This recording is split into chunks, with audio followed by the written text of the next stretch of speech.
এদের বাংলাদেশ সরকার নেবে কি?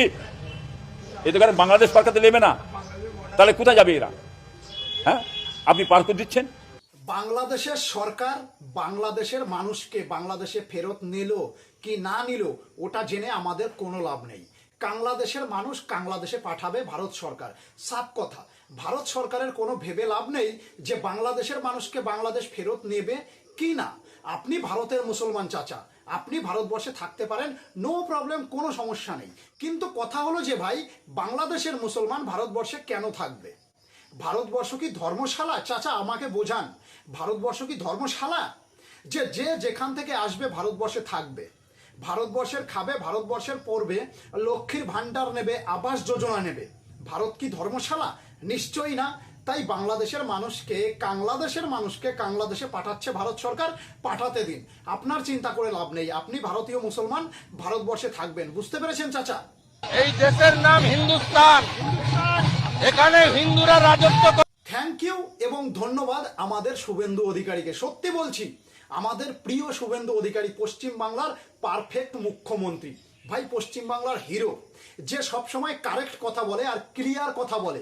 ওই প্রাক্তন মুখ্যমন্ত্রী মমতা ব্যানার্জির মতন নয়, যে সবসময় বলতো হাম্বা হাম্বা, রাম্বা রাম্বা, টাম্বা টাম্বা, ক্যা ক্যা, ছি ছি। ওই উল্টো পাল্টা কথা আমাদের মুখ্যমন্ত্রী শুভেন্দু অধিকারী বলে না। আমাদের মুখ্যমন্ত্রী শুভেন্দু অধিকারী যেটা বলে সেটা সাফ এবং ক্লিয়ার। ভাই ভারতবর্ষ হিন্দু রাষ্ট্র হতে হবে, সাফ কথা। ভারতবর্ষ হিন্দু রাষ্ট্র, এটার নাম তো হিন্দুস্তান, তাই না? সারে জাহাঁ সে আচ্ছা হিন্দুস্তান হামারা। তো সব থেকে বড় কথা ভাই, শুভেন্দু অধিকারী কিন্তু দুর্দান্ত কথা বলেছে। আর এই জন্যে সকলে একবার বলো জয় শ্রীরাম এবং শুভেন্দু অধিকারী জিন্দাবাদ। এর বিরুদ্ধে আমরা নরেন্দ্র মোদীর কলজে টেনে বার করে দেখবো ওর কলজে কত বড় হয়েছে। ভাই এটা রাম রাজ্য, একটু সাবধানে কথা বলিস। এটা রাম রাজ্য। কেলিয়ে কিন্তু কলা বাগানে পাঠিয়ে দেবে তোকে। কখন কেলিয়ে কলা বাগানে পাঠাবে তুই নিজেও টের পাবি না। বুঝতে পেরেছিস ভাই? এটা রাম রাজ্য। তুই নরেন্দ্র মোদীকে নিয়ে কথা বলছিস। আমি তো ভাবছি আমাদের পশ্চিমবাংলার মুখ্যমন্ত্রী শুভেন্দু অধিকারী কেন এখনো কোনো অ্যাকশন নেয়নি এই মালটাকে নিয়ে, এই মালটার বিরুদ্ধে এখনো কেন কোনো অ্যাকশন নেয়নি আমাদের পশ্চিমবাংলার মুখ্যমন্ত্রী শুভেন্দু অধিকারী। আমি তো এটা ভেবে পাচ্ছি না। এই মালটাকে তো ধরে এখন রাস্তায় ফেলে কেলানোর দরকার। আমাদের দেশের প্রধানমন্ত্রী নরেন্দ্র মোদী তাকে উল্টো পাল্টা কথা বলছে, খারাপ কথা বলছে তাকে নিয়ে, আর সে এখনো কিভাবে ঘুরে বেড়াচ্ছে ভালোভাবে রাস্তায়। আমি এই জিনিসটা বুঝতে পারলাম না। এতক্ষণ তো এই মালটা জেলে থাকার কথা ছিল, কেলিয়ে কলা বাগানে পাঠিয়ে দেওয়ার দরকার। এই ধরনের মালগুলোকে, পরিষ্কার কথা ভাই, ভারতবর্ষ থেকে আগে এই মালগুলোকে সরাতে হবে। পার সার্কাসের এই বাড়িগুলো প্রত্যেকটা মুসলিম বাড়ি। মমতা ব্যানার্জি মুসলিমদের উন্নতি করেছে 15 বছরে। পার্ক সার্কাসে স্টেশনের ওপর বাড়ি করেছিল ভাই, স্টেশনের ওপরে বাড়ি করেছিল।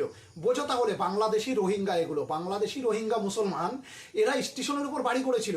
আর মমতা ব্যানার্জির সরকার তাদের সাপোর্ট করছিল যে ভাই এগুলো সরকারি সম্পত্তি, মানে বাংলাদেশের মুসলমানদের বাপের সম্পত্তি। পরিষ্কার কথা, ভারতবর্ষের সরকারি সম্পত্তি মানেই বাংলাদেশের মুসলমানদের বাপের সম্পত্তি। যে যেখানে পারো এসে বসে পড়ো, এই কথাই বলেছিল মনে হয় আমাদের পশ্চিমবাংলার প্রাক্তন মুখ্যমন্ত্রী মমতা ব্যানার্জি। আর সেই কারণেই বাংলাদেশের মুসলমানগুলো এত সাহস পেয়েছিল যে ভাই স্টেশনের উপর বাড়ি করেছিল। বোঝো ঠেলা।